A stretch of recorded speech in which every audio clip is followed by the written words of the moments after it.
Hey guys, welcome back to the channel. It's been so long that we haven't posted any video on our channel. आज हम बात करेंगे as you all know that the exams of the second year and the first year is approaching nearby. So I think I should make a video on the last minute preparation notes. Okay, because होता क्या है कि generally आप साल भर पढ़ाई करते हो and then after you got one question in your mind कि यार साल भर तो पढ़ लिया पूरा कि बट लास्ट मिनट रिवीजन मतलब कि अगर सपोज तुम्हारा 20 को एग्ज़ाम है, you got exam on 20th date, okay. और अगर तुम्हारे पास अगर 18 एंड 19 ये 2 दिन का अगर टाइम है इसके लिए प्रिपेयर करने को 20th के पेपर को, तो at the last moment it is impossible to read the whole book as well as the whole notes that you have taken out, okay. So basically उसके लिए हम क्या कर सकते हैं, या फिर इंपॉर्टेंट की पॉइंट्स क्या है, इंपॉर्टेंट नोट्स क्या है जो हम रिवाइज करके जा सकते हैं, दैट माइट पॉसिबल कि वो एग्जाम में अपियर हो एज इट इज़, ओके। सो बहुत बार ऐसे होता है कि एग्जाम में आपको ऐसे क्वेश्चंस भी आते हैं जो कि आपने ऑलरेडी किए हैं, the questions that you already have prepared, but exam में आपको याद नहीं आते, ओके। So you need to emphasise more on that, okay. Like what you are suppose to do, आपको सपोज एक क्वेश्चन आया है, क्वेश्चन नंबर 1 XYZ क्वेश्चन है, ओके। और अगर आपको ये क्वेश्चन आता है लेकिन आपको इसके ऊपर एनर्जी खर्च करने की ज़रूरत पड़ रही है, लाइक कि इसके ऊपर आपको सोचना पड़ रहा है, उधर जाके एग्ज़ाम हॉल में जाके आपको इस पर्टिकुलर क्वेश्चन का आंसर बनाना पड़ रहा है, ओके। सो अगर आप पहला क्या लिखोगे, दूसरा क्या लिखोगे, तीसरा क्या, चौथा क्या, ऐसा आपको बनाना पड़ रहा है। सो क्या होगा कि उसके अंदर आपका बहुत ज़्यादा टाइम इन्वेस्ट होगा, ओके। उसके अंदर आपको टाइम खर्च करना पड़ेगा, ओके। सो उसके लिए क्या है कि यार आपने पहले तो क्या बनाया, एक नोटबुक बनाई जिसके अंदर आपने सभी क्वेश्चंस, आंसर जो कुछ भी है आपने उसके अंदर नोट्स निकाल लिया, ओके।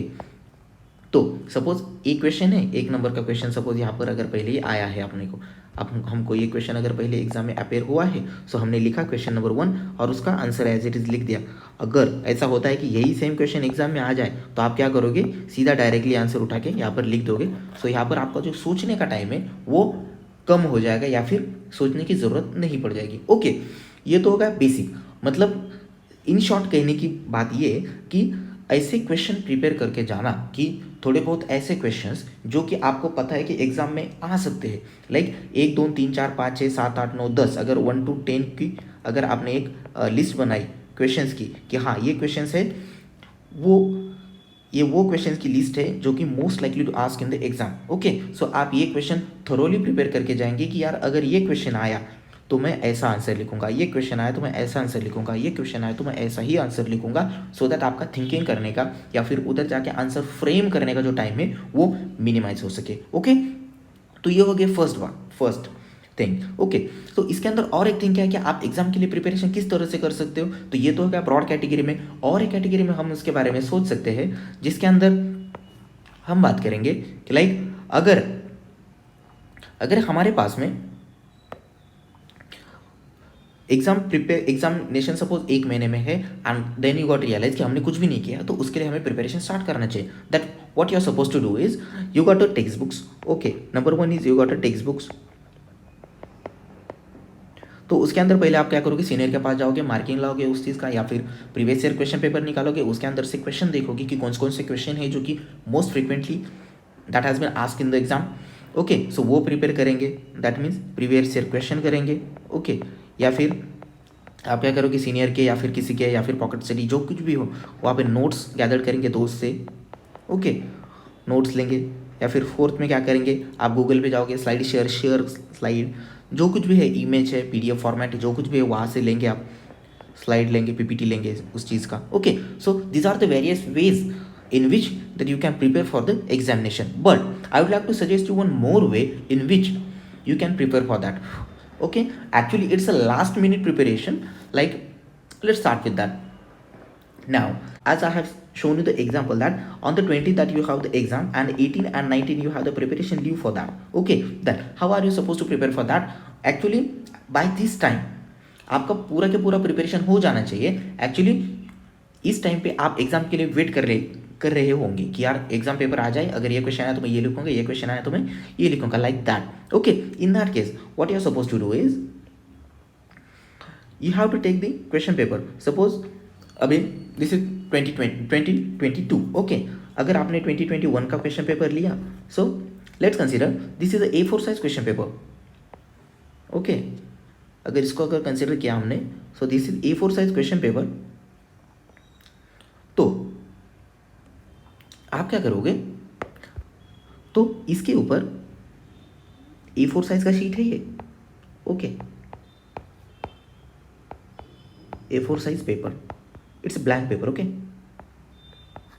तो क्या करना कि इसके ऊपर जो भी क्वेश्चन पेपर है आपका, सपोज 2021 का क्वेश्चन पेपर हम ले रहे हैं, सो वो लेना, ओके। उसके अंदर आप क्या करोगे, सो उसके अंदर आप क्या करोगे, जो भी कंटेंट है उसका पेज जो है मिनिमाइज करोगे, ऐसे छोटा, उसके साइज रिडक्शन करोगे उसका, and then after you will copy it, xerox करोगे उसका, okay.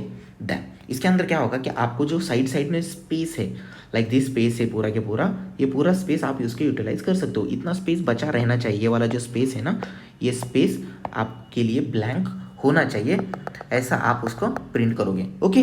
Then after what is the next thing that you gonna do, so next thing is that suppose you got a question paper, like you got a, suppose let's talk about the small answer question, you got a SQs here, you got a LAQs here, okay. So 1 2 3 4 5 and blah blah blah till the 10. So these are the questions that you got, okay, and these are the LAQ 1 and the 2, these are the LAQ that you got, okay. So what you're supposed to do is, suppose you got these many questions here, so what you will do, you'll directly read the questions, okay. After the reading the question, आप क्या करोगे, उसका एक answer ढूंढने का try करोगे, no matter कहाँ से लेते हो आप, but it should be relevant, okay.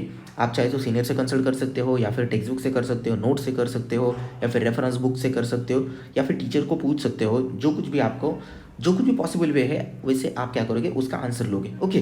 Then after what you will do, suppose this is the first question, okay. So if this is the first question, तो आप क्या करोगे, उसका ऐसा अंडरलाइन करके उसको एरो दोगे, ऐसा, ओके, ऐसा एरो दिया, तो then after it means what, so this is a question and here you are gonna put the answer of that particular question, okay. आप क्या करोगे, यहाँ पर उस पर्टिकुलर क्वेश्चन का आंसर पुट करोगे, लाइक 1 2 3 4 5 6, जो कुछ भी 5-6 पॉइंट है, जो कुछ भी है आप एरो करके वहाँ पर दोगे, ओके। या फिर सेकंड क्वेश्चन है, तो सेकंड क्वेश्चन का सेम लाइक दैट, तो सेकंड क्वेश्चन का यहाँ दोगे, थर्ड क्वेश्चन का यहाँ दोगे, फोर्थ क्वेश्चन का यहाँ दोगे, ओके। सो यहाँ पे ऐसा करके, ओके। इफ सपोज LAQ है, सपोज LAQ है फार्माकोलॉजी का, let's take a example of the pharmacology, then you got some particular drug जिसका आपको क्लासिफिकेशन है, सपोज क्लासीफाई, ओके, क्लासीफाई आएगा, सपोज NSAID का बोले, एनसेड, क्लासीफाई एनसेड आ गया, उसके बाद में उसके अंदर आ गया एस्पिरिन, उसका भी लिखो, फिर यूजेस है, देन आफ्टर उसके advantages, disadvantages, indication, contraindication, adverse reaction, जो कुछ भी है उसके रिलेटेड, वो अगर क्वेश्चन आ गया, ओके। सो आप क्या करोगे, इसका क्लासिफिकेशन है, इसको क्लासिफिकेशन को आप क्या करोगे, you are suppose to classify it here, like 1 2 3 4, जो कुछ भी उसका आइबुप्रोफेन है, देन आफ्टर एस्पिरिन है, देन आफ्टर पैरासीटामोल है, एसिलोफेनाक, डाइक्लोफेनाक है, जो कुछ भी है जिसका भी क्लासीफाई है, कॉक्स इनहिबिटर से उसका मैकेनिज्म भी अगर आ जाए, तो जो कुछ भी है आप यहाँ पर पॉइंट वाइज मेंशन करोगे, ओके। देन आफ्टर ये पॉइंट वाइज मेंशन करने का, it means you know what, अब आप बोलोगे कि इसका एडवांटेज क्या है, सो फर्स्ट एडवांटेज, ओके। सो इसका एडवांटेज ये है,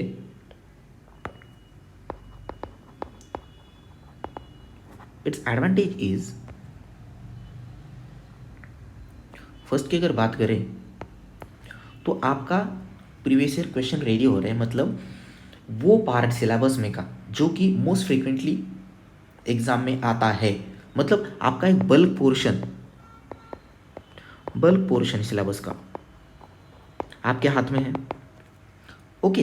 then after second point is that कि आपका एक क्वेश्चन है वो अलग टॉपिक से होगा, ओके, या फिर सेकंड ये है, ये अलग टॉपिक से होगा, ये थर्ड क्वेश्चन है, ये भी अलग टॉपिक से होगा, तो साइमल्टेनियसली ये मेथड आपको होल सिलेबस को एट दी वंस देखने का अपॉर्चुनिटी प्रोवाइड करती है। मतलब कैसे, सपोज अगर आपका क्लास में टॉपिक वाइज एग्जाम एक अगर आपको पर्टिकुलर सिलेबस है क्लास में, अगर आपका क्लास टेस्ट है, वो किसके ऊपर होता है, वो होता है यूनिट के ऊपर या फिर टॉपिक के ऊपर, ओके।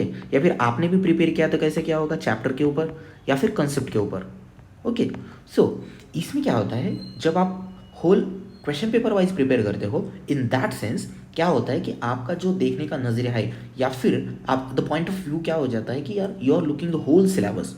ओके, मतलब ऐसा नहीं कि यार ये क्वेश्चन इस टॉपिक से, ये क्वेश्चन इस टॉपिक है, ये क्वेश्चन इस टॉपिक का है। सो ये आपको अपॉर्चुनिटी प्रोवाइड करता है कि दैट योर माइंड इससे हैबिचुएट हो कि यार वो स्विच कर पाए एक क्वेश्चन से दूसरे क्वेश्चन में, एक टॉपिक से दूसरे टॉपिक में, या फिर एक कंसेप्ट से दूसरे कंसेप्ट में। सो दैट क्या होता है, साइमल्टेनियसली आपका जो माइंड है वो एक्टिवेट रहता है, साइमल्टेनियसली विजुअलाइज करने में उन चीज़ों को जो कि स्कैटर्ड है इन वेरियस चैप्टर्स और various topics of your syllabus. Okay, so ये बेसिक उसका कंसेप्ट है।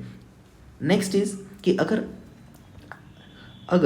आपने एक क्वेश्चन किया तो आपके इतना कंटेंट तो रेडी हो गया, फिर आप क्या करोगे, बेसिकली ये तो मैंने डेमो दे दिया कि एक एग्जांपल दे दिया कि how you are suppose to do that. But now आपको जनरली क्या करना चाहिए कि यार at the last moment you should prepare for the previous year question paper because these are the questions that are most likely to ask in the exams में ये point है, ये इंपॉर्टेंट है तो उनको तो पूछना ही पड़ेगा। सो उसके ऊपर आपका फोकस ज़्यादा रहेगा। सो इन दैट सेंस आप क्या करोगे, ऐसा A4 साइज का पेपर, देन आफ्टर उसके ऊपर मिनिमाइज करके उसको क्वेश्चंस आप प्रिंट करोगे एंड देन आफ्टर अकॉर्डिंगली आप एरोज, जैसे हमने बोला था, एरोज देके उसका आंसर लिखोगे शॉर्ट पॉइंट में, not the language, only the important terminology. Okay, important term या फिर उससे रिलेटेड आपने सपोज कोई डायग्राम बनाए, इधर डायग्राम बना दिया छोटा, या फिर इधर 2-3 पॉइंट्स, इधर दो तीन पॉइंट्स लिख लिए, इधर अगर उसका शॉर्टकट है तो शॉर्टकट लिख दिया, ऐसा। ओके, नाउ आप क्या करोगे, सपोज 10 साल के 10 ईयर्स के क्वेश्चन पेपर प्रिपेयर करोगे। फॉर दैट 10 ईयर्स के क्वेश्चन पेपर है तो 10 ईयर्स के question paper as per this method आप क्या करोगे, उसका प्रिंट आउट ले लोगे and in the same manner you need to prepare the one sheet, one file, या फिर वन जो भी बोल सकते हो आप, 10-12 पेजेस हो जाएंगे। उसके अंदर आप 10 ईयर के जो क्वेश्चन पेपर से प्रीवियस 10 ईयर के क्वेश्चन पेपर उसको आप थरेली करते जाओ। ओके, इफ़ अगर आपकी एग्ज़ाम आ गई है, 10-15 दिन में एग्ज़ाम है और आपके पास टाइम बहुत ही कम है एंड आपका सिलेबस नहीं हुआ है, आपको लगता है कि नहीं होगा, then this is the method that you must try. Because इसके अंदर क्या होता है कि आपको शॉर्ट टाइम में बहुत ही ज़्यादा वेरियस टॉपिक्स भी कवर हो जाएंगे आपका।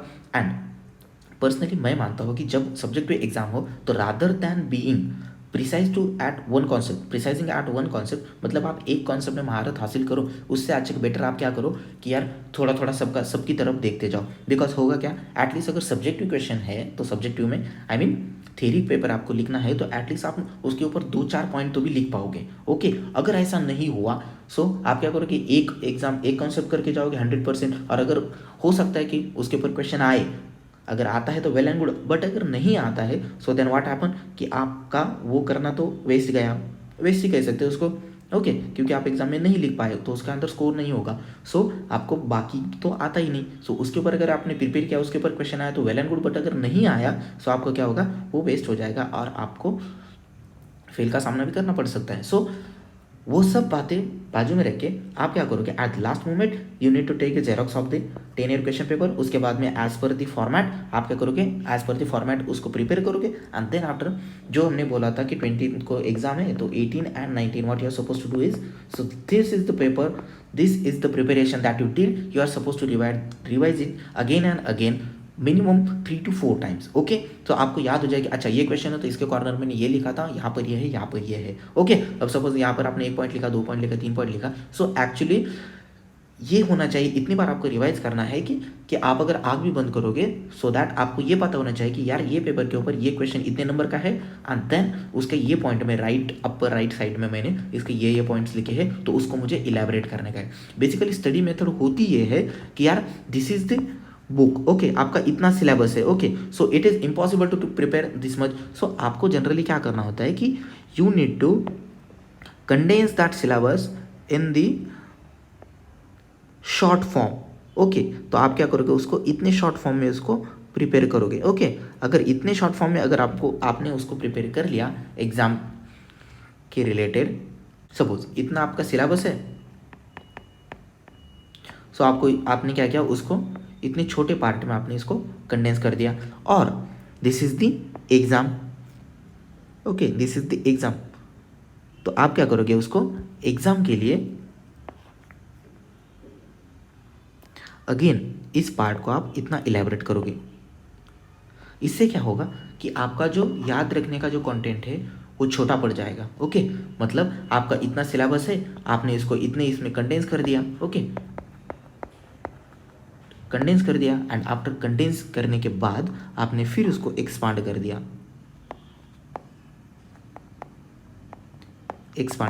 राइट। सो यही तो करना होता है एग्जाम में। अगर आपको तो पता है कि माइंड का बेसिक फंक्शन क्या होता है, आइडियाज़ निकालना, आइडियाज़ को ढूंढना, ना कि याद रखना। It's not a storage device. Okay, so आपको ऐसी शॉर्ट फॉर्म, शॉर्ट ट्रिक्स या फिर निमोनिक्स या फिर कोई भी शॉर्टकट रिलेटेड चीज़ है तो आपको पता होना चाहिए पर्टिकुलर सिलेबस के related. So that's all for today guys, I hope you get the thing.